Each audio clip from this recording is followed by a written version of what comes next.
Hey there, friends! Today we're diving into Call of Duty Black Ops 6, the latest entry in the long-running Black Ops series. This game marks something special in Call of Duty history. It had the longest development cycle ever, with Treyarch and Raven Software spending 4 full years crafting this story. The game takes us back to 1991, right after the Cold War when America emerged as the world's only superpower. But as we'll see, that victory came with some dark secrets. Anyways, when you are ready, grab a cookie and hot chocolate, sit back, and let's uncover the truth behind Black Ops 6.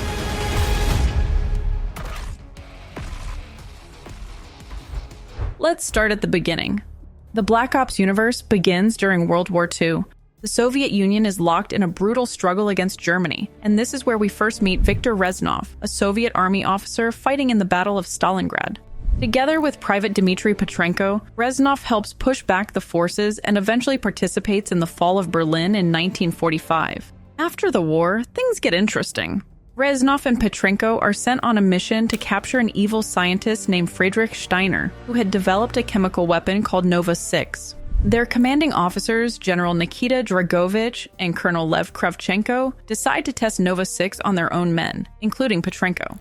Reznov, understandably upset about this betrayal, attempts to destroy Nova 6 but fails and ends up in prison.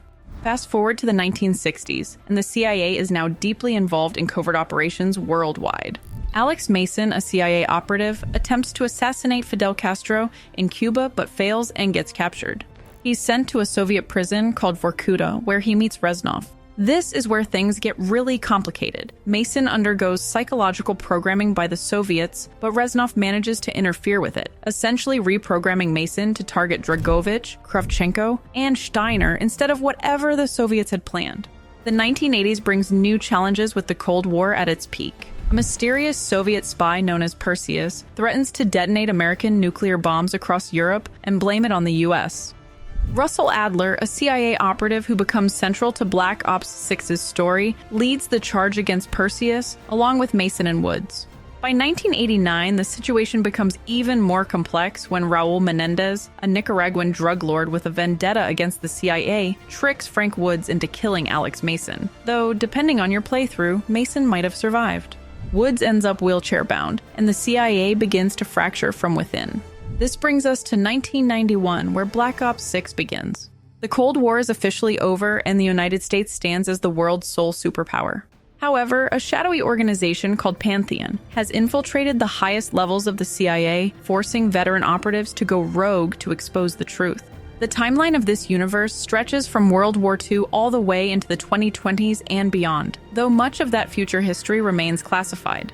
What we do know is that the actions taken in the early 1990s have far-reaching consequences that shape future conflicts. Throughout this timeline, various secret programs and experiments have been conducted by both sides, including the American MK-Ultra program, the Soviet Numbers program, and various biological weapons research. These programs often blur the lines between ally and enemy, creating a world where perspective shapes truth itself. In Black Ops 6's campaign, we primarily play as William Case Calderon, a CIA operative who represents a unique type of agent in the Black Ops universe. This sets the stage for the events we experience in Black Ops 6. Now, let's cover the events of the game. Get ready for a tangled web of 1990s geopolitics and secret agents.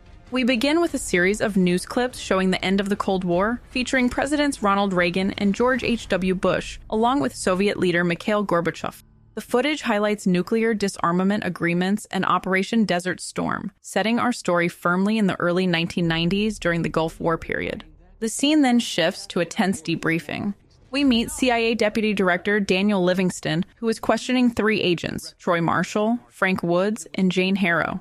The atmosphere is thick with suspicion as Livingston grills Marshall about disobeying orders when his team was supposedly compromised by a group called Pantheon. Marshall takes us back in time and begins to explain what happened during their mission in Kuwait. Our protagonists were positioned near the Iraq-Kuwait border on a mission to extract an individual named Alawi. The small team consists of Marshall, Harrow, and another operative known as Case, which is us. Harrow mentions that Alawi has paid substantial money to escape the Middle East. The team coordinates with air support using the call sign Outlaw 42 to engage a convoy. Our instructions are clear. Livingston wants us to capture Alawi alive. A U.S. Air Force pilot assists by creating a rather explosive traffic jam to help contain the situation. The mission continues with the team working alongside Faraj, who estimates they have 5 minutes to reach the extraction point.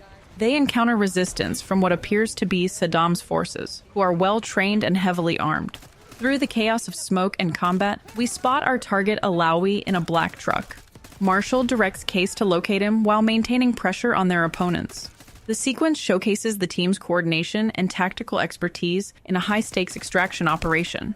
We approach the truck that has been blasted in the traffic jam. As we open the door, Alawi bursts out and tries to attack us. Thankfully, our friend whacks him with the butt of his gun and subdues him. We now have our target in custody. Stay calm. We're not here to hurt you. CIA? We have the deal. Deal? Not with us. Where you headed? Colorado, you lie! Your man was getting out! Man! Who exactly? The situation becomes increasingly dangerous as we navigate through enemy forces, dragging Alawi with us. Marshall coordinates the team's movements while Harrow provides tactical support. Our paths are blocked every step of the way, and we have to stay on our toes so that we avoid our own capture. During our escape attempt, Alawi expresses concern about being led into an ambush. We encounter the Pantheon forces, who have secured advantageous positions on high ground. Despite the challenging circumstances, our operatives continue pushing toward their rally point in the west. At this point, Alawi and our team have the same goal. We just need to survive this mess. We fight through the Pantheon enemies, but out of nowhere, Alawi, our captive, is shot down. We had to bring him to our superiors alive, so this just kind of threw a wrench in our plan. Then comes the big twist. Russell Adler, a CIA operative who's been missing for 10 months, suddenly appears. In a shocking turn of events, Adler is the one that executed Alawi in cold blood, claiming he couldn't be allowed to fall into Pantheon's hands because Langley is compromised. The situation escalates as Adler reveals that someone within the CIA has compromised the agency, and he claims to be merely a fall guy. You just killed a high-value target in cold blood and put our national security at risk. Alawi can't fall into the Pantheon's hands. Or Langley's. The CIA is compromised. But it's not me. I'm just the fall guy. You expect us to believe that? Hey, Jane, you want to tape his mouth shut for me? Yes. Wait. I got a message for Woods. Oh, yeah? Tell him Bishop takes Rook. What the hell's that supposed to mean? Time to go. In the truck!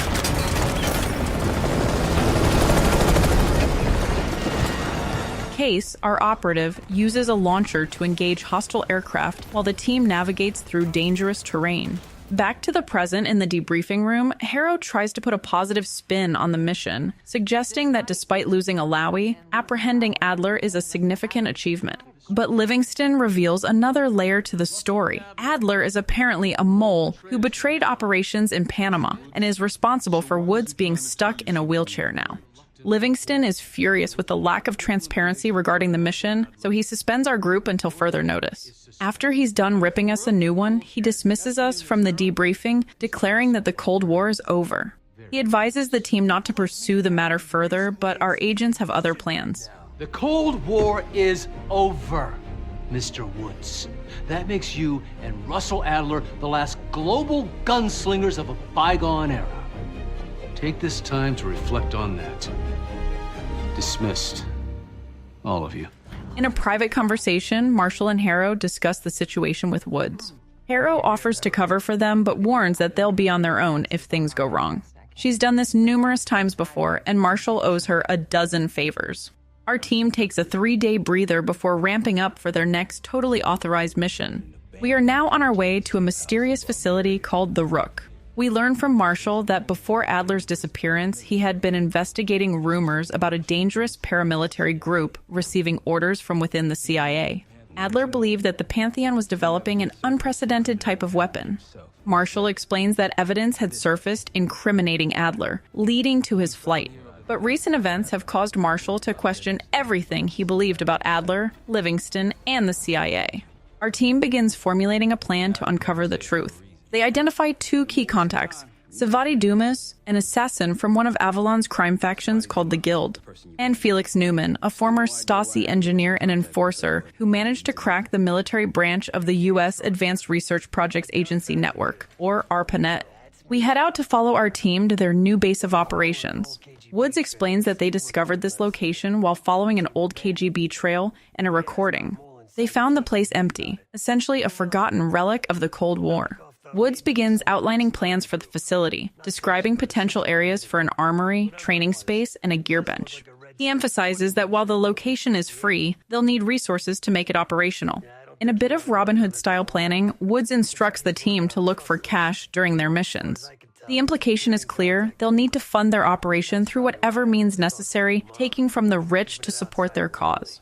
As the team settles into their new headquarters, Woods directs attention to a details board. This will be their central planning hub for upcoming operations. Our team transitions from official CIA operatives to a more clandestine organization, setting up their own base and preparing to operate outside official channels. The stakes are clearly rising as they prepare to investigate the Pantheon while evading their own agency. Woods provides more information about our mysterious contact in Avalon.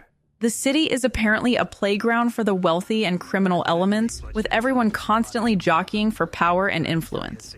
We learn that Sev was formerly with the Guild, one of Avalon's most powerful criminal factions, before becoming a freelancer. Despite her past affiliations, she's now willing to help our team follow the Pantheon trail, though Woods warns to watch our backs since trust must be earned. It's now time to set off on our first operation, targeting Yannick, a Guild member who might have connections to both the Pantheon and Adler. Savati said that Adler hired her to follow a Pantheon trail. So you're gonna join her on that job tonight. We want to see firsthand where that trail leads. Maybe we'll even add some muscle to the team. You'll scratch her back, but sure as hell watch your own. Trust is gonna be earned. We find ourselves in front of a public phone, and none other than Sev herself is on the phone. She's our guide for the mission. We discover a package that is just for us. Sev reveals her personal vendetta against her former employers, stating she plans to declare open season on the Guild once they confirm the Pantheon connection. Our team infiltrates one of Yannick's parties, a regular event that Sev remembers from her Guild days, as an exercise in blending in. The club setting provides cover for our operatives while they position themselves for their mission. We head towards a bell tower where Sev has previously stashed a rifle. The plan is to wait for Yannick to receive an expected call from the Pantheon before taking action, ensuring they can confirm the connection. We swim in filthy water and hope we don't contract anything. Then we clear out the rooms leading to the tower, one guy at a time. Finally, we reach the top of the tower and retrieve the rifle. We are able to spy on Yannick, and he reveals a connection between the Pantheon and the CIA. Once we overhear some juicy deets, it's time to take our shot.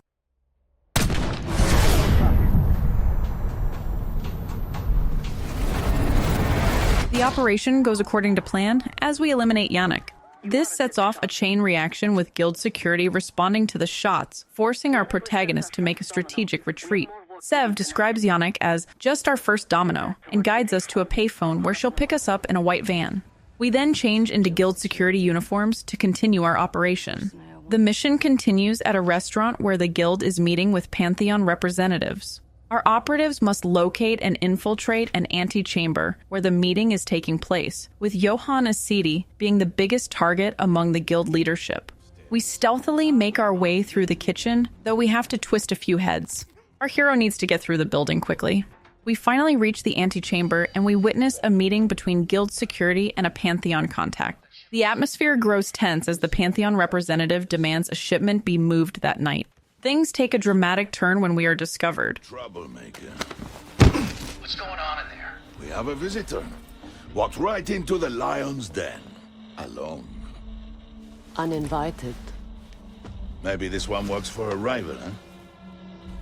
Or maybe Pantheon is trying to squeeze us. We came to you, Miss Sadie. We learn the truth one way. Or another. The situation quickly escalates into a firefight when our cover is blown. We learn that Omar Seguier, one of Asidi's top lieutenants, has brought heavily armed forces as protection. Sev warns that these meat shields wear body armor. This operation is not quite going to plan, and we face off against Seguier's forces, eventually culminating in Seguier's defeat and leaving only Asidi as the remaining target. Following the successful mission, Sev confirms Adler's suspicions about CIA involvement with the Pantheon. Burn in hell, Sadie. After the confrontations, we make it back out on the street and go for a hot ride in Sev's van. She agrees to join our team at the Rook, impressed by Case's performance during the operation. Let's hope he isn't right about their mystery weapon. Maybe it's time you take me to this safe house of yours. Meanwhile, Marshall reports success on another front. He's returning from Munich with Felix Neumann, a former Stasi enforcer turned tech genius. Despite his claims of moving away from violence, Neumann can't resist another opportunity to challenge the CIA. The team plans to use Newman's skills to break into Langley's networks, hoping to locate where they're holding Adler. Even before reaching the Rook, Neumann has already begun working on something promising. Through conversations with Sev, we learn more about her background with the Guild. She reveals they became like family to her when she was an orphan, providing direction and purpose to her life. Sev shares limited intelligence about the Pantheon, noting that while they're supposedly working with one of the factions in Avalon, their true allegiances remain unclear. The action then shifts from Avalon's seedy underbelly to a more sophisticated but equally dangerous mission. Marshall directs the team's attention to Felix's findings in the operations room, where we learn that the CIA is holding Adler in a secure site beneath Capitol Station, known as the Black Site. The team must act quickly as they identify a narrow window of opportunity, a Saturday night political function at the station. Felix, putting his technical expertise to work, determines they'll need a high-resolution retinal scan to bypass the security systems. He's already working on a solution, showing his value to the team, despite his claims of moving away from violence. So we're gonna show up to this fundraiser, get what we need from the senator, then grab Adler from the Black Site before anyone knows what's happened. Sounds simple enough. Don't you think? Our operatives implement an elaborate infiltration plan at the political gala. Our protagonist assumes the role of Jess Burke, a photojournalist for The Telegraph, while Sev plays the part of a business tycoon's trophy wife. Sometimes the best disguise is hiding in plain sight. We discover their target is Senator McKenna, who never moves without his security detail. The team needs to obtain a retinal scan from the senator, but direct access proves challenging. The senator has arrived in a foul mood, which could complicate their mission.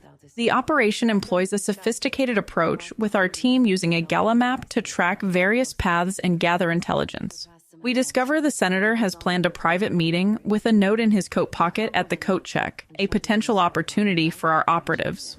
Remarkably, we see Jane Harrow make an appearance at the gala, suggesting she's maintaining her cover at Langley while assisting our team. Sev spills some tea.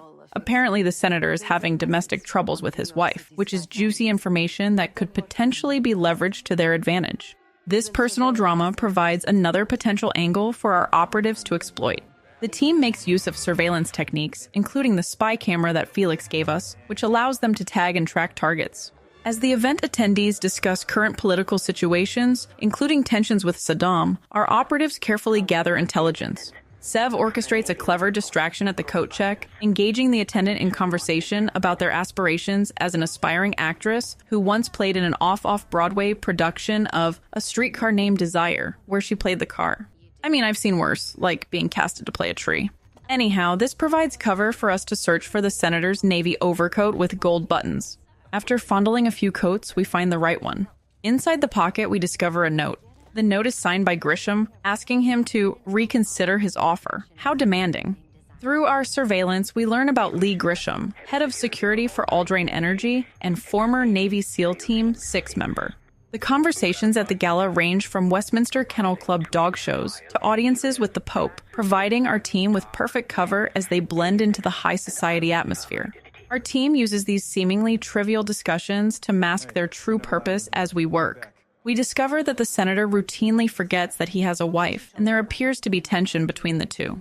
Our team identifies this as another potential vulnerability. I am not my husband's keeper, nor his secretary. I'm his wife, even if that routinely slips his mind. Off the record. How quaint. My dear, what or who my husband is doing is hardly a secret. If you want access to the senator, follow the trail of drool until you reach the pretty little thing half his age. We discover that a woman named Anne Johansson has caught Senator McKenna's eye, providing our team with potential leverage. Meanwhile, our operatives identify Lee Grisham, whose pager becomes a crucial element in our plan. This is the man who wrote the letter that was in the senator's jacket. Our protagonist sneaks up on Grisham and beats his pager right out of him. The breakthrough comes when Grisham receives a page with a location, prompting Marshall to direct us to intercept this vital piece of intelligence. Felix, our tech expert, decodes the pager message and identifies the diner in the West Hall as the meeting location. Sev announces she's stepping out for a wardrobe change, again.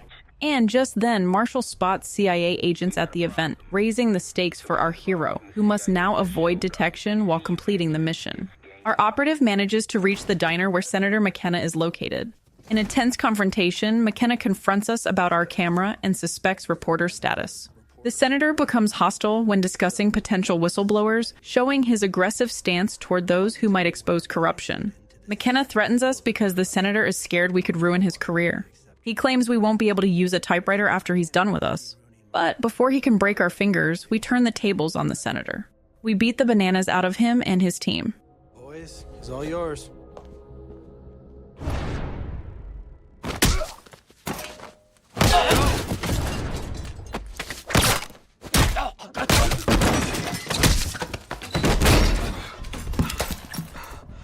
Now that they are put in their place, we successfully obtain what we need, the retinal scan. Felix confirms the quality of the scan, marking a crucial victory in our mission. With the scan secured, Marshall directs us to head for the roof. Sev marks the roof stairwell on our map, while Felix identifies the mechanical floor as their access point to restricted elevators. The success of this phase sets up the next stage of our mission to reach Adler, with our hero having the means to bypass crucial security systems. The mechanical floor and restricted elevators appear to be our route to the facility's secure areas. Felix guides us to the mechanical room on the roof, identifying it as the access point to a restricted elevator shaft that leads to the black site. While security guards patrol the roof, Marshall advises our protagonist to maintain stealth and stick to the shadows. We continue through the mechanical room where Sev meets us with a bag of equipment. It seems our operative is underdressed for what comes next. We fly down an elevator shaft with Marshall, and he sets the tone for the mission. Clean and quiet, no one gets hurt. Get in, get Adler, get out. We put Felix's modified retinal scan to the test, successfully bypassing security. However, the situation quickly escalates when black site security guards detect an intrusion, noting that the intruders somehow knew their schedules.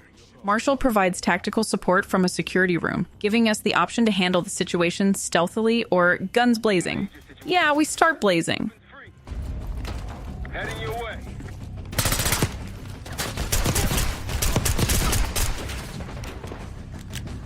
Oh, hell yeah.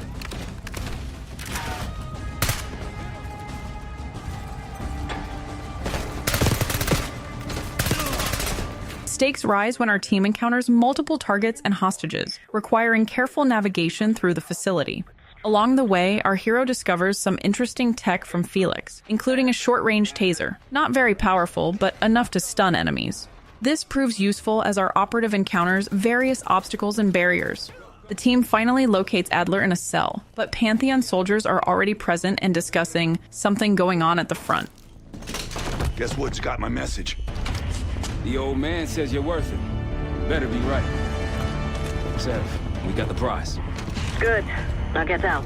Fast. We've got party crashers up here. Great. They realize someone's playing hero and need to wrap up their operation before reinforcements arrive. Our exit strategy becomes complicated when Sev alerts us that Pantheon forces are storming Capitol Station. We learn that the elevator shaft is our only escape route, with Marshall knowing of backup and a ride waiting for them. Marshall boosts us up the elevator shaft, but just when we think we are home free, it explodes. Look out!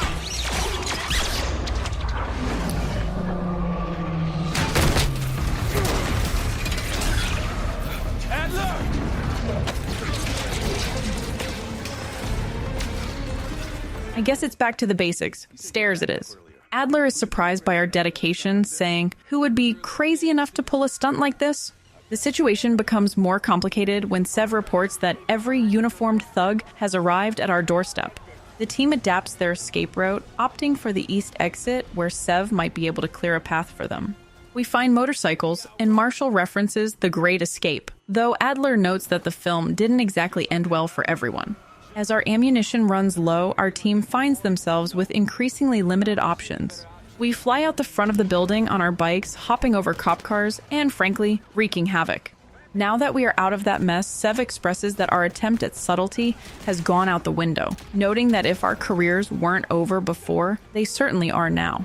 This marks a point of no return for our operatives.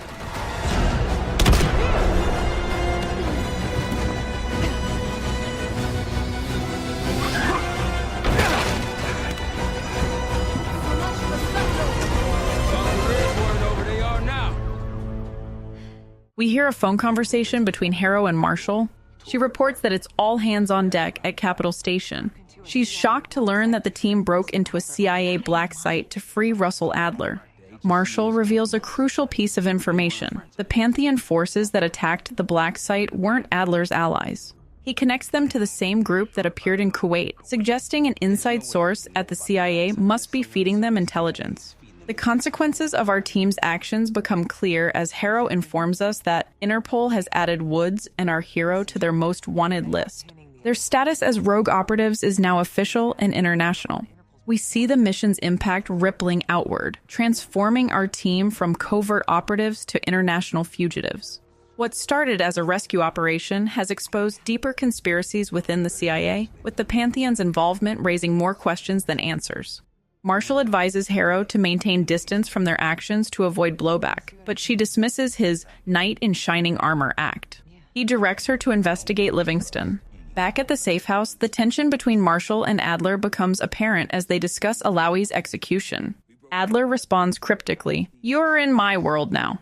Adler reveals his connection to Jason Hudson, who died in Panama weeks after warning about a paramilitary group, presumably the Pantheon.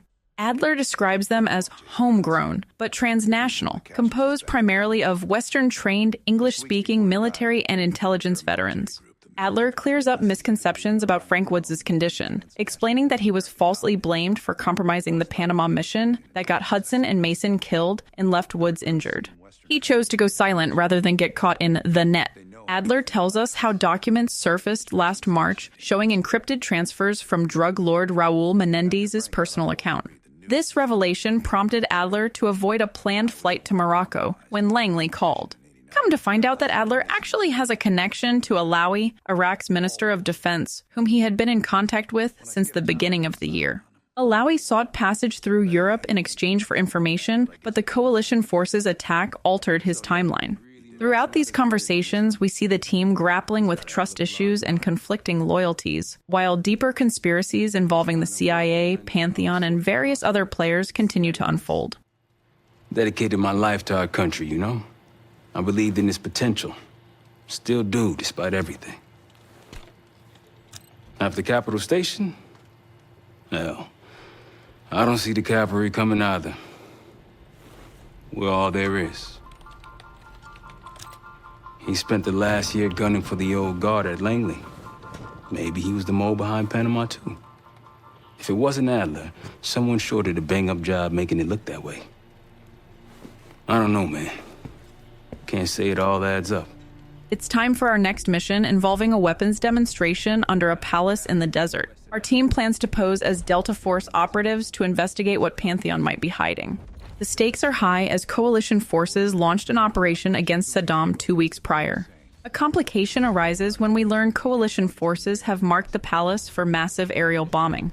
Marshall expresses concern about losing the trail if the palace is destroyed, as they don't know what Pantheon is hiding in the bunker underneath. Adler has reached out to an MI6 contact who has pressured the SAS to delay their airstrike. This buys our team the time they need to investigate the site. I reached out to an old collaborator of mine at MI6 for a favor. She pressured the SAS to delay their airstrike, but it'll come at a cost. We're gonna pose as Delta Force operatives so this Helen Park can get us to the front. Then we're gonna help the SAS clean up those Scud launches. After that, Palace is ours. We meet Helen Park, who guides the team toward a Scud site a quarter click ahead. The operation involves coordinating with Jackal 2-1 team on the other side of a ravine as they close in on their target. Our team clears out the area through good old explosives. The mission then expands to include multiple objectives, with Park instructing the team to neutralize several Scud sites. She advises them to stay alert for other points of interest they might discover during the operation. We're introduced to Gladney, who notes that if they'd known about the palace's significance earlier, they would have blown it to kingdom come. He offers to help the team get whatever they need after they assist in taking out the remaining Scuds. Gladney briefs the team about several Iraqi encampments connected to cross-border missile strikes, noting the presence of unusual forces. He's deployed Jackal 1 to handle the Scud sectors, while giving our team free reign over the remaining objectives. Supply drops are scattered throughout the area, though they haven't been retrieved. With refreshing frankness, Gladney admits he doesn't care about our team's agenda as long as they get the job done. He promises support for the palace raid if they successfully handle their objectives, particularly the SAM sites that are preventing their attack helicopter from operating. Our team methodically works through the mission zone, tackling Scud sites and encountering increasing resistance, including elite enemies with miniguns. After clearing the SAM sites, Gladney gives the green light for the palace operation. The plan calls for a quick insertion and extraction, with Jackal 2 providing support. Marshall quips, just because we're working with the UK doesn't mean we're sticking around for tea, as we search for Saddam's bunker believed to be on the far side of his palace grounds. Roger that, Jackal 1. We're not sticking around for tea. Probably dreadful anyway. We're looking for a bunker. Our best guess is that we can access it on the far side of the grounds. We'll see you through. After that, it's up to Talon 1 to lift us all out in one piece. That's my preference. So let's get to it then. We're nearly there. We continue to fight our way through the grounds and do whatever it takes to complete the mission. Inside the bunker at his palace, the team discovers something significant that prompts Adler to whistle in surprise. They find millions in valuables, including Saddam's infamous gold toilet, because why not? But their real interest lies in a hard case Marshall spots. Inside the case is a Cradle, Pantheon's biological weapon. Adler notes that something about their findings feels familiar. As we prepare to exit, Park asks if we got what we wanted, to which Adler responds that while it's not exactly what we were looking for, we definitely found something. The extraction phase begins with the team heading to the rooftop for pickup. However, our exit is complicated by the arrival of both Pantheon and Iraqi forces approaching their position. We learn that Talon 1, our extraction vehicle, is half a click from our position, with enemy helicopters in the area. The mission concludes with a dramatic helicopter extraction as Park and Adler share a moment of agreement about going out with a bang as they blow up the palace. Enjoy the view. Going out with a bang, Park. You've been saving that one, haven't you? It's good seeing you again. Well, look at that, Adler. We actually agree on something. Back at the safe house, Felix examines a disc found during the mission, and the team begins investigating the weapon's origins. They discover connections to both Soviet scientists and American bioweapons research, revealing a complex international collaboration. The team grows concerned about Harrow's safety when she fails to respond to communications after Marshall asked her to investigate Livingston. Marshall shows visible worry, though Sev reminds him that everyone involved knew the risks they were taking. In the safe house, Felix continues working on decrypting the disk while preparing food for the team. His efforts reveal Cyrillic text and references to some form of parasitical symbiosis. We talk to Sev, who reveals her thoughts about patriotism and motivation. Sev, who is an American, expresses skepticism about patriotic justifications for their actions, while noting that Adler seems solely focused on the Pantheon connections. And after some rest and stew, it's time for our next mission. Marshall and Sev give us a briefing. They share intelligence about a facility called Advanced Technologies and Applications in eastern Kentucky. The building, which displays Cosper solutions on the surface, apparently houses something far more sinister underneath. We begin planning our approach to the facility, with Sev suggesting we park several miles out and hike the rest of the way. This place looks pretty remote. Nothing but forest and hills. We should park a few miles out, hike the rest of the way in. Once we're inside, our target is the biotechnology wing. Adler thinks that's where the Cradle may have come from. We need some answers on what this thing does. Didn't you say Adler worked there at some point? Briefly, about 10 years ago. He mentioned unusual, classified programs there using human subjects. And suddenly the place was shut down and quarantined after a biohazard incident. The Cradle. It's sure looking that way. Marshall reveals that the facility conducted classified programs using human subjects before suddenly shutting down and quarantining the facility after a biohazard incident. Our target is the biotechnology weapon to find out exactly what it does. It's confirmed that Adler worked at this facility about 10 years ago. Our team splits up to infiltrate the facility, with Sev working the north side, while Marshall and our protagonist approach through the south gate's utility entrance. The facility's automated voice system announces an ongoing hazardous material incident, which could definitely be problematic as our team navigates through the contaminated building. We discover the facility houses an advanced combat research division, and we begin to uncover information about the Cradle. A mysterious voice in our head states that those who have experienced the Cradle are somehow special, which includes our hero. Don't worry, the Cradle can't hurt us anymore. We're special. Special since we first experienced the Cradle. As we progress deeper into the facility, we encounter increasingly disturbing signs. Clouds of toxic substances fill the air, prompting Sev to question whether it can be absorbed through the skin. The deteriorating conditions reflect the facility's abandoned state. We venture through the facility and encounter creepy mannequins and creatures ready to rip our head off. We zip around like Spider-Man until we discover a phone ringing.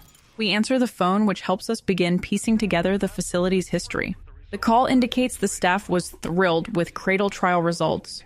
We must collect keycards and reports while navigating the facility, uncovering evidence that shows multiple parties were complicit in whatever happened here. The administration section is described as housing the unsung heroes of advanced technologies and applications.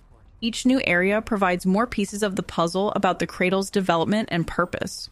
Throughout the mission, the mysterious voice continues to guide us through the facility, expressing satisfaction as reports are collected and making cryptic comments about trust and deserved fates. This paints a picture of a facility that combined advanced combat research with cognitive experiments, all centered around the Cradle project. Just when we thought we understood the scope of the Cradle project, the mysterious voice in the facility reveals a twisted tale. The voice warns about a seemingly unstoppable figure who is immune to bullets, describing them as a monster like the rest of them. As we continue collecting keycards, we learn a shocking revelation about Pantheon's origins. They were actually a CIA branch so secret that even other Black Ops divisions were unaware of their existence. We explore the Joint Operations section of the facility, where research was conducted on airborne agents in urban environments. The voice guides us through the facility while revealing increasingly disturbing details about the Cradle project's development. Right when we are about to grab our second-to-last keycard, a monster appears before us. It's not messing around and wants us dead. We fight it off and realize it's a mutated director of the facility.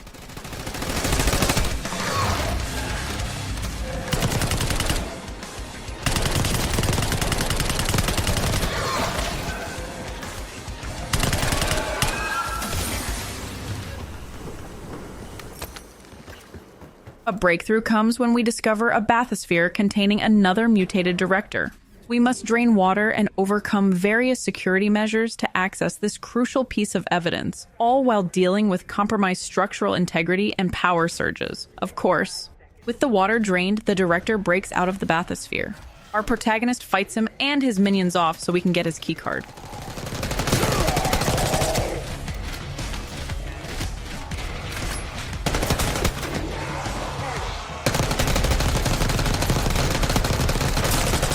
The truth about the Cradle project begins to emerge. After treating subjects with the Cradle, the facility attempted to create the perfect soldier by breaking down the walls between mind and body. However, the side effects proved uncontrollable. When the experiments failed to produce the desired results, the project pivoted to developing the Cradle into a biological weapon instead.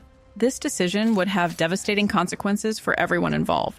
The voice in our head reveals that the test subjects became violent and maniacal, their rage ultimately leading to the sabotage of the facility.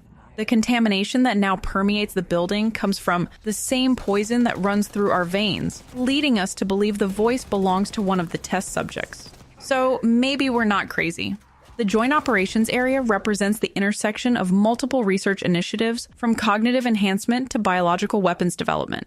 This was clearly an operation that spiraled far beyond its original scope. By the end of this, we've collected all the keycards and uncovered the tragic truth about the Cradle project. A failed attempt at human enhancement that devolved into something far more sinister, leaving behind a legacy of contamination and madness. We discover an operations table where we insert all of the keycards we collected. This grants us access to the biotechnology. We learn that after the facility incident, Livingston shut down the Cradle program and attempted to rehabilitate the test subjects, though the voice ominously notes this rehabilitation wasn't entirely successful. Inside the biotechnology area, we see yet another ringing phone. We pick it up, but boy, do we regret it this time. The call makes us fall through the floor into a trippy warp. A scientist on the phone reminds us, well, more like threatens us, that we can never speak about the Cradle program. Our protagonist might have deeper connections to these events than previously thought. After the phone call, we are face to face with the executive director that we must defeat.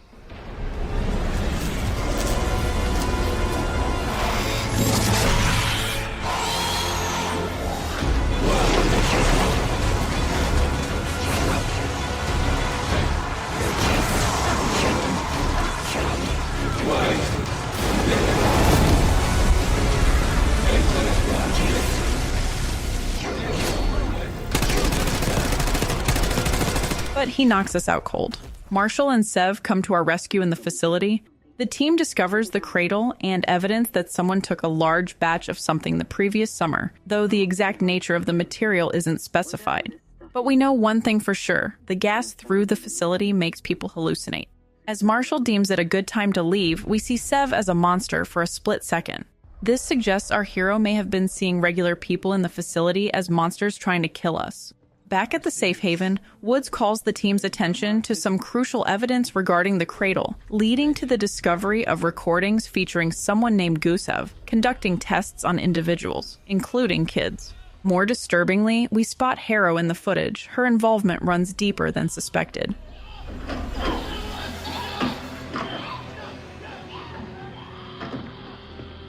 Isn't that your friend? Harrow?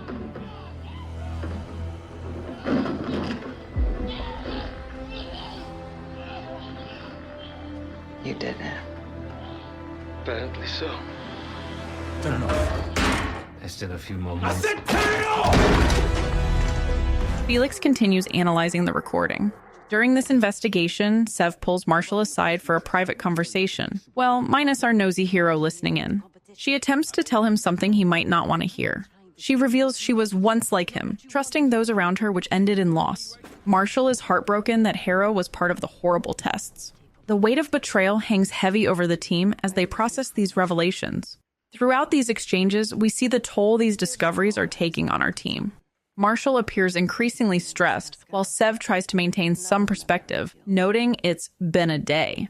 Not everyone on the team may be what they seem, and the Cradle program's effects might be more far-reaching than initially suspected. Sev opens up about her past, revealing a personal story about her involvement with someone from the Guild. She describes him as someone she's never met before, someone who appeared to value her, but the relationship ended in a betrayal. This seems to parallel current events. Sev lives with guilt because she had a connection with this person, and the Guild forced her to execute him.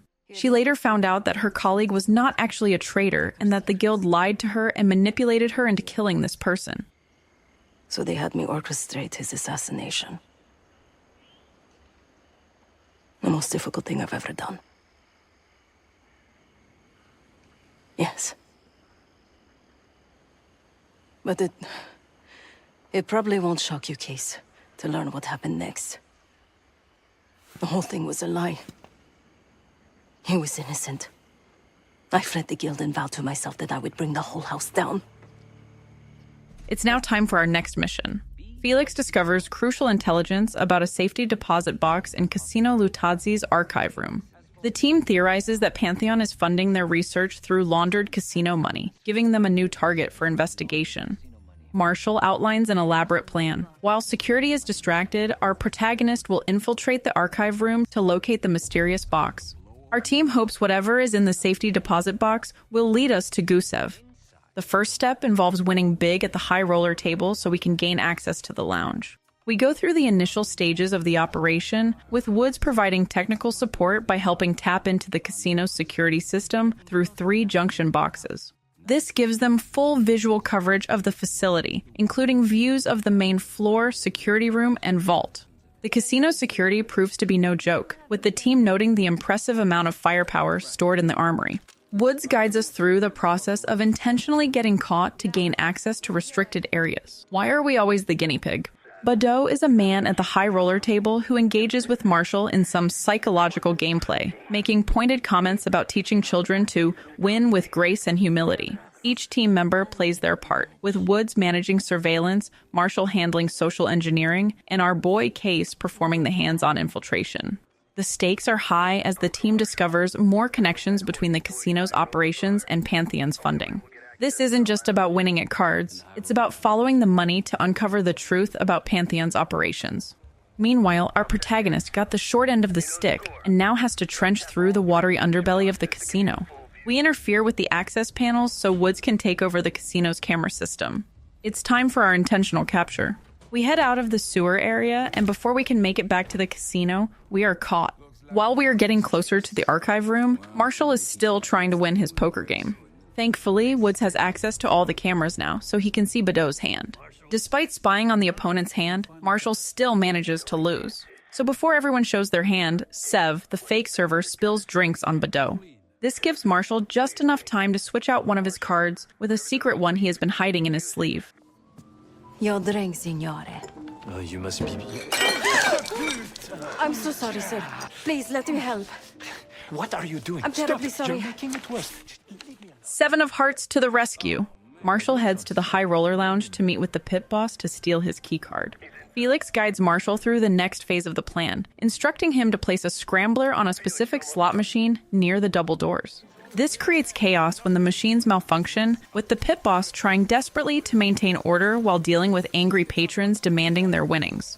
The perfect opportunity for Marshall to grab the keycard.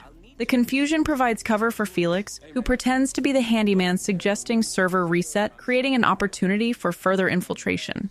Meanwhile, Marshall plays his part perfectly by advocating for a lady who needs help carrying her winnings, adding to the general chaos. We learn that the casino security team has previous history with our operatives. Despite the risk of recognition, the team proceeds with their plan, carefully navigating blind spots in the security system. Felix manages to hack into a computer system, reprogramming a keycard to grant access to both the armory and elevator. This represents a crucial step in the plan, bringing us closer to our true objective. The team coordinates the movement of weapons, with Woods directing Sev through the loading process. The team successfully reaches the large armory safe and blasts the safe door open. This is the distraction so our protagonist can gain access to the archive room. Marshall and Sev work together to keep the security forces occupied while Felix completes his security procedures. Below the casino where our boy, Case, is being held, the casino security is not happy with him, with one guard ominously mentioning the canal being too good for us. But our protagonist flips the script. Oh no, the canal is too good for you. This is gonna get real uncomfortable now.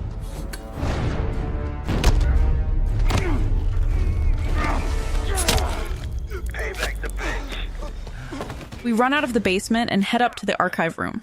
We retrieve our target, a dossier containing crucial intelligence. We escape through a lounge area and eventually to the canals, where a boat awaits. Woods coordinates our extraction to a waiting van. Back at their safe house, the documents confirm Sev and Felix's theories by showing records of wire transfers to Matvey Gusev's lab in southern Iraq, Pantheon's bioweapon expert. The team contacts Adler, who reports that while the lab is empty, Gusev has fled, but they manage to capture one scientist with a canister of the Cradle. Gusev is reportedly heading to the Kuwaiti airport, prompting the team to plan their next move. We must follow the Pantheon's activities because it should lead us to Saddam's location. Adler mentions having a CENTCOM connection in the area who might help, and Marshall plans to move out within the hour to reach the airport, despite it being a war zone. We can't risk losing this lead. A quieter moment follows as Sev compliments Felix on his impressive performance, leading to an unexpected confession from the former Stasi engineer. Felix expresses deep shame about his actions at the casino, particularly his loss of control when encountering a guard outside the vault. Felix's confession reveals more about his character, a man committed to non-violence who broke his principles after witnessing the casino owner's thugs beating a defenseless person.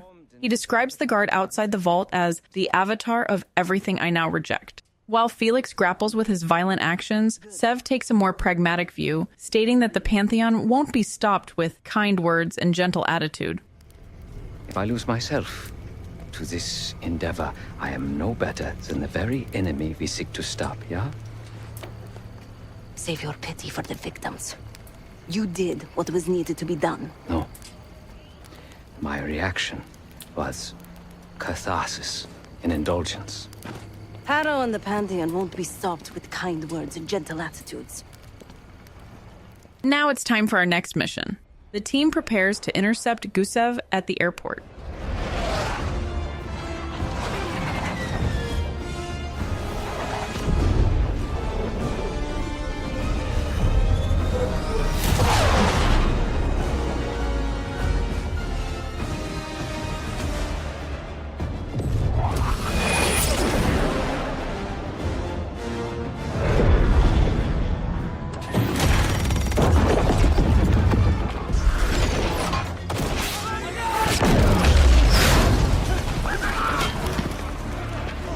We discuss the mission in a helicopter with Adler and Captain Sims. Sims insists on joining the operation to ensure things don't get messy. On the ground, our team encounters heavy resistance at the airport, dealing with mortars, snipers, and reinforcements coming from the terminal. We work methodically through the opposition until we reach the entrance of the airport. Tension rises between Adler and Sims when Adler shoots an allegedly unarmed person, claiming they were reaching for a gun. He can be a bit trigger-happy. We push through the terminal, dealing with Pantheon forces while trying to locate Gusev's plane. The chaos of the war zone airport provides both challenges and opportunities for our operatives. The mission reaches a critical point when we locate our target, but Gusev appears to be on a military cargo plane. This forces our team to adapt their plan quickly. Despite the presence of tanks making our path dangerous, we opt for a direct route across the tarmac, with Adler noting we'd be sitting ducks if we stay put. Our boy Case takes control of the situation, engaging in an intense pursuit while dodging RPG fire. We hop in a tank and drive it through this mayhem, blasting everything in sight. Marshall reports seeing us hauling booty across the tarmac like a madman as we chase Gusev's taxiing plane. Maintain heading to intercept Gusev's cargo plane.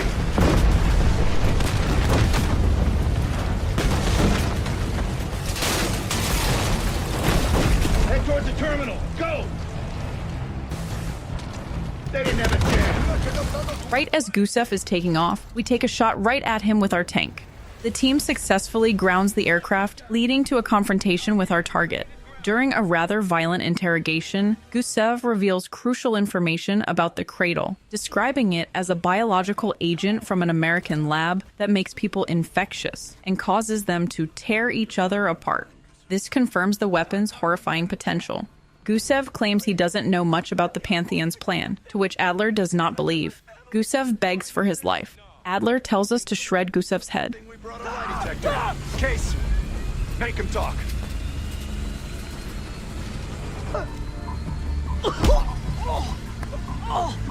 Jane Harrow brought me a biological agent, the Cradle, from an American lab. The Pantheon wanted me to make it infectious, more violent. The victims tear each other apart, like animals. Who else is working with Harrow? Daniel Livingston? Never heard of him.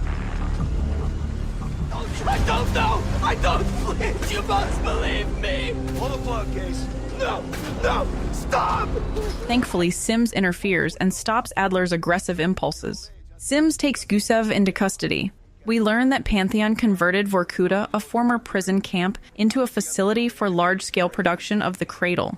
The revelation that millions could be at risk if the Pantheon releases the weapon raises the stakes significantly. Marshall immediately plans to head to Vorkuta, recognizing it as the motherlode of our investigation. The team begins formulating an assault plan, with Marshall noting we'll need to find and secure the Cradle once we breach the facility's defenses.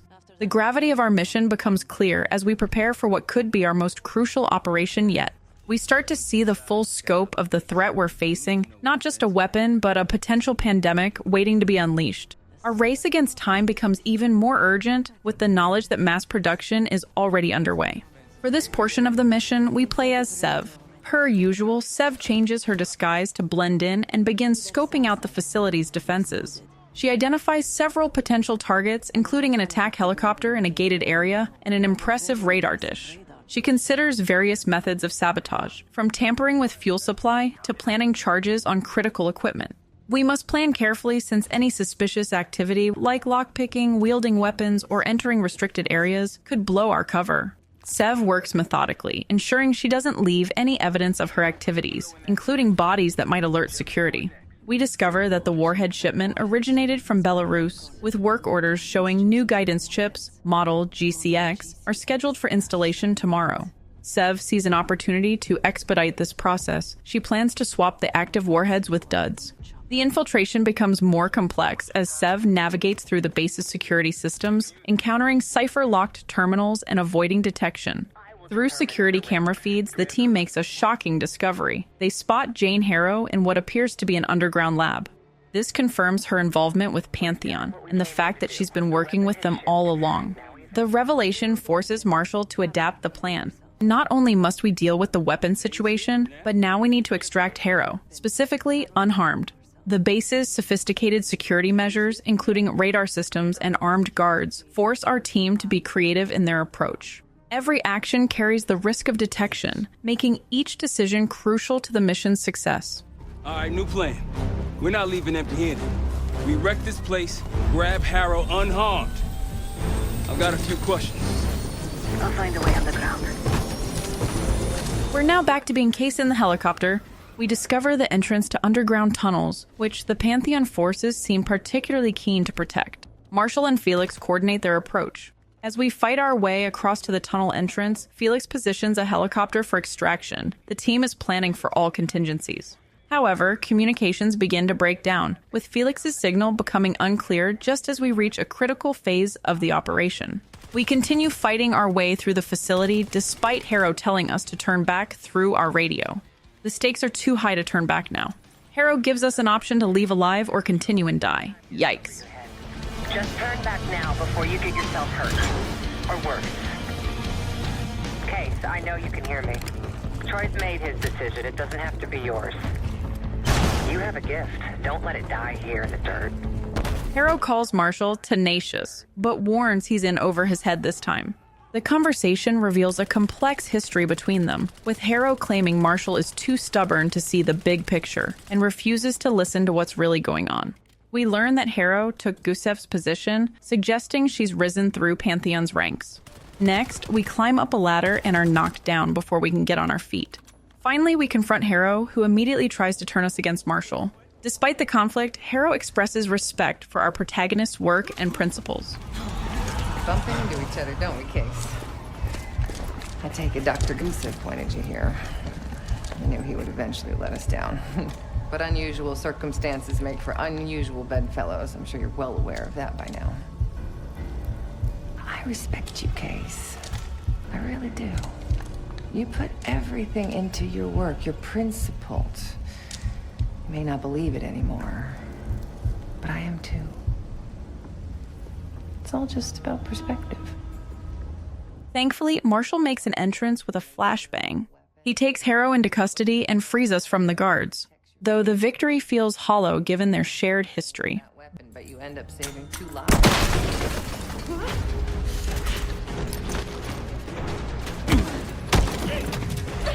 Easy, easy.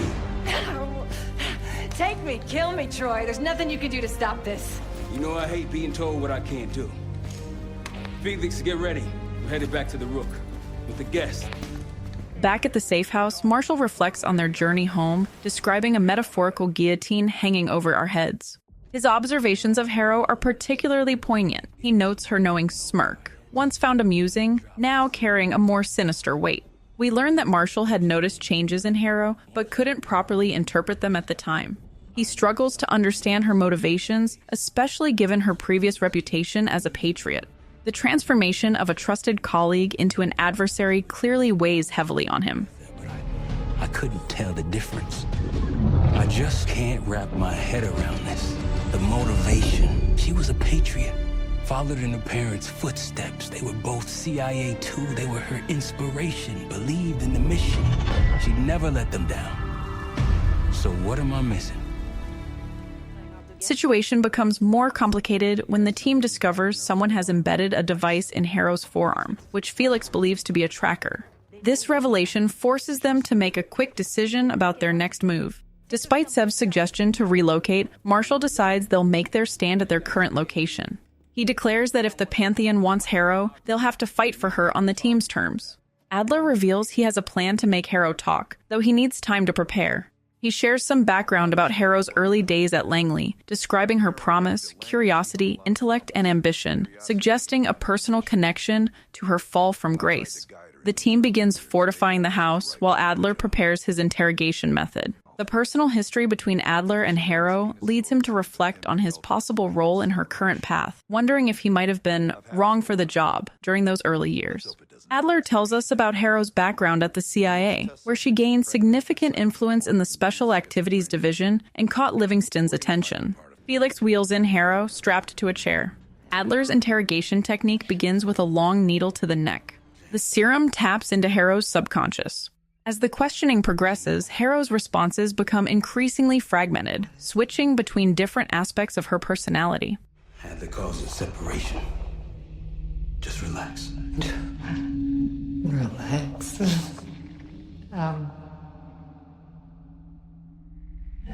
Try. What is it? Talk to me. We enter her mind to get information out of Harrow about the bioweapon she plans on using. Interestingly, she states, "I would never do something like that." A disturbing pattern emerges as Harrow begins reliving childhood memories. She recalls her mother's love for making scavenger hunts, but these pleasant memories are intertwined with darker undertones about hiding under the bed. We witness a struggle between different aspects of Harrow's mind, with one part trying to reveal information, while another attempts to maintain silence. This internal conflict manifests in her alternating between cooperative responses and aggressive resistance. During the interrogation, Harrow reveals crucial information about Vorkuta, confirming she scaled up the bioweapon production there. Harrow admits to missing Marshall. Her history with him goes way back, and there is still a part of Harrow that holds on to the bond they once shared. Harrow's internal mind takes an emotional turn as we witness a childhood trauma, with young Harrow being told by her mother to stay hidden and be brave. Harrow's current actions might be rooted in early life experiences.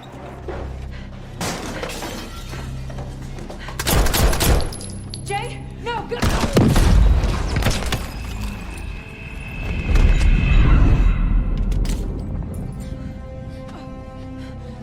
Jane, sweetie, save yourself. Whatever you have to do. Throughout the interrogation, Marshall carefully guides the questioning while monitoring Harrow's psychological state. The process reveals that trauma responses can manifest in opposite ways. While some retreat into imagination, Harrow apparently took a different path. Through her drug-induced state, Harrow begins shifting between different locations in her mind, including a lab where the Pantheon stole the bioweapon. Marshall works to unblock Harrow's memories using mirror shards as some kind of psychological trigger. Different aspects of Harrow's personality emerge. One cooperates, another resists, warning that Troy doesn't really care about you anymore, and suggesting he's just using her. Her fragmented consciousness reveals internal conflicts about loyalty and purpose, questioning whether she's throwing it all away by cooperating. Harrow continues to find mirror shards to piece the mirror back together. As she places a shard on the mirror, we are taken to the moment her father died. She didn't understand why this happened to her parents when she was little, but now that she is grown, she has a grasp on the trauma. Wait! I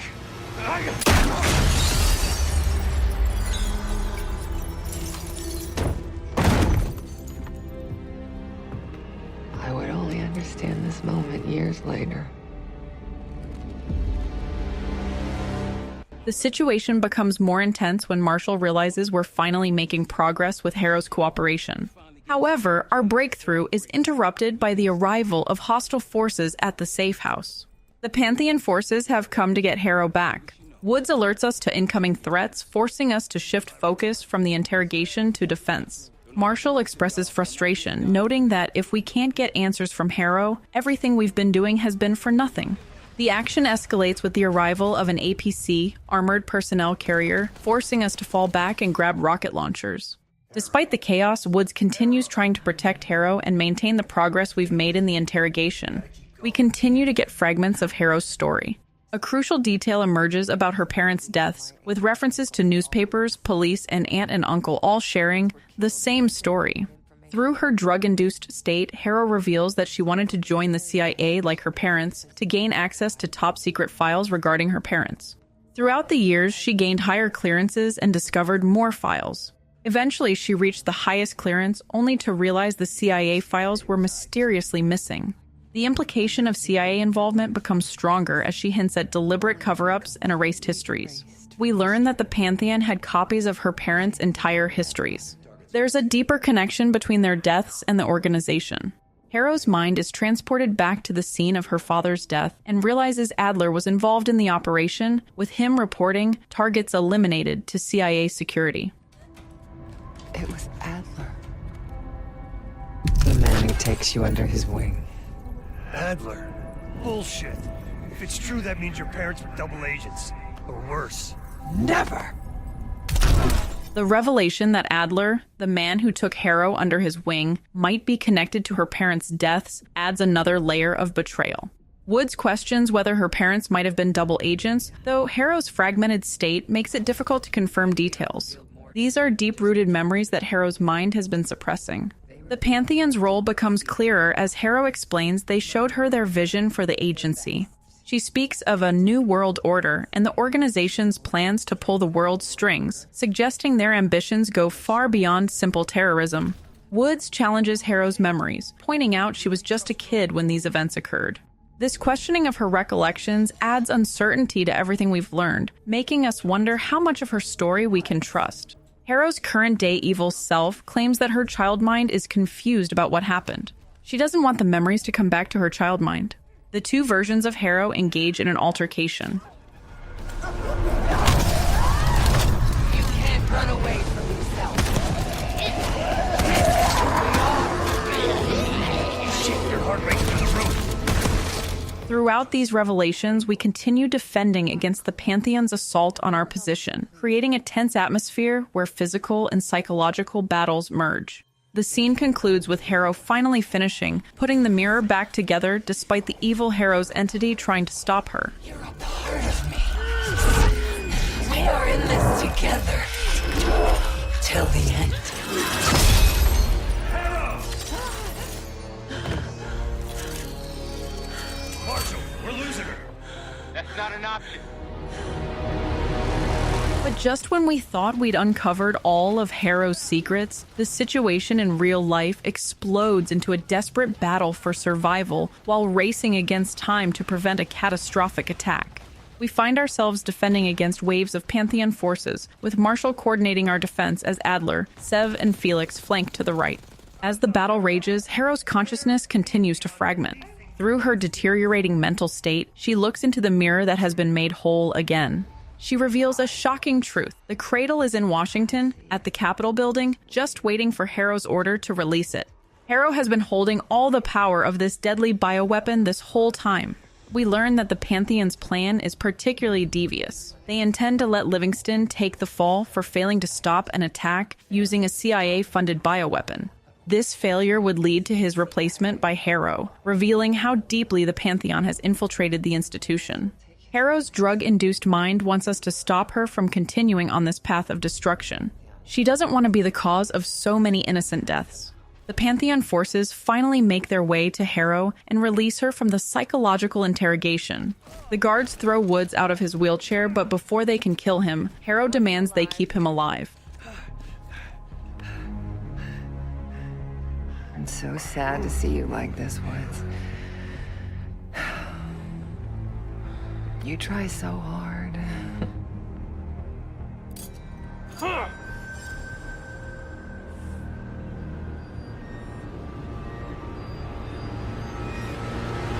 just don't matter anymore.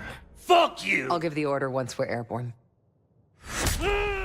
Then she drives her knife into his side without hesitation, as if their bond they once shared means nothing to her. Our hero chases after Harrow, and we jump onto her helicopter right as she is taking off. We engage in an altercation, and Harrow accidentally shoots the pilot. Now the helicopter is spiraling down to the water below. She takes a few good swings at us while the helicopter is flooding and on fire. Harrow makes a surprising statement about our boy case. She says the Cradle made you this way, implying a deeper connection between our operative and the bioweapon than previously known. She claims our protagonist owes everything to the Pantheon. What makes Case special is that he was the only successful test subject of the Cradle. The exact nature of these experiments remains classified, but we do know they were designed to create enhanced operatives. The Cradle program's experimentation had severe side effects on its subjects. In Case's situation, these experiments led to significant memory loss, particularly of the time period during which he was tested. This also provides context for his occasional erratic behavior throughout the campaign. This final revelation sets up a larger ongoing conflict, as we realize that defeating the Pantheon isn't just about stopping a bioweapon, it's about rooting out corruption that infects the very institutions meant to protect us. At this point, it is kill or be killed, so our hero strangles Harrow.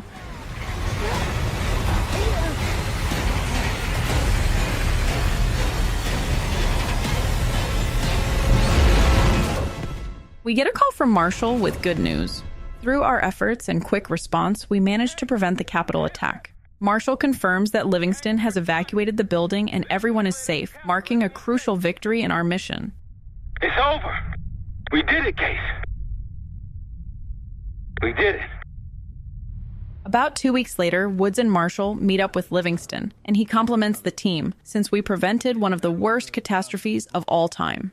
It's about time we got some credit around here. He also offers anonymity and suggests we return to Avalon. Despite the Cold War ending, Livingston still needs them to protect society. He reveals that the cabal that recruited Harrow into the Pantheon still exists within the CIA. We see how deep the corruption goes, so despite our immediate victory, we've only scratched the surface of a much larger conspiracy. The Pantheon's influence extends far beyond what we initially suspected. We get a glimpse into Livingston's office. A mail goes through his computer, but as of right now, we are not sure who this man is. Some suspect it could be Jackson Kane, while others believe it could be our protagonist Case. We'll have to wait for more game content to find out. We thought they were long gone. But it turns out, they never left.